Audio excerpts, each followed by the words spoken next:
नमस्कार, मैं हूं जयश्री नागदा और आप देख रहे हैं सीबीसी न्यूज राजस्थान। सचिन पायलट 11 जून को क्या करने वाले हैं, इस पर अब तमाम मीडिया के साथ साथ जनता की और बीजेपी की भी पैनी नजर है, क्योंकि बीजेपी जानती है कि पायलट के मुंह से उसकी भी आगे की रणनीति तय होगी।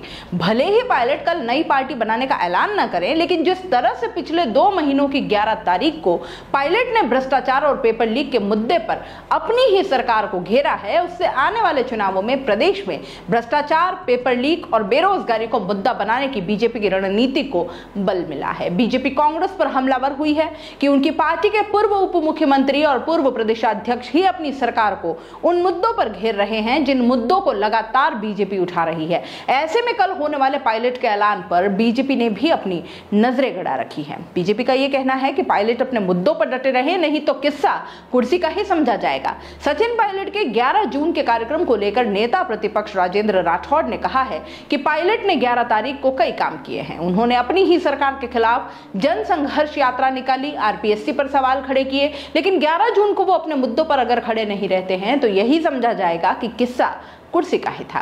राठौड़ ने कहा कि अगर अब पायलट वापस जाकर सुलह की बात कर लेते हैं तो फिर ये मुद्दों की बात नहीं थी, केवल किस्सा कुर्सी का था। उन्होंने कहा कि 11 तारीख को कौन 9-2-11 होता है ये समय बताएगा, लेकिन आज पायलट का जहाज ऑटो पायलट मोड पर उड़ रहा है। कोई उतरेगा, कोई नहीं जानता। पूर्व भाजपा प्रदेशाध्यक्ष और पूर्व मंत्री अरुण चतुर्वेदी ने कहा कि सचिन पायलट कांग्रेस छोड़ते हैं या कांग्रेस में रहते हैं, इससे बीजेपी को कोई फर्क नहीं पड़ता। बीजेपी अपने दम पर चुनाव लड़ती है। 2018 का चुनाव कांग्रेस ने मिलकर लड़ा था, लेकिन बीजेपी केवल 1.5 लाख के मामूली अंतर से चुनाव हारी है।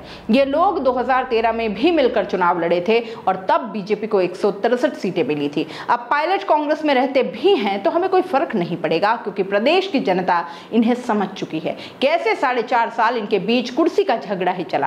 कोविड के समय जब प्रदेश की जनता को सरकार की जरूरत थी, तब सरकार 7 स्टार होटल्स में थी। पूरे समय एक व्यक्ति कुर्सी पर बने रहने और एक कुर्सी पाने की लड़ाई में लगा रहा।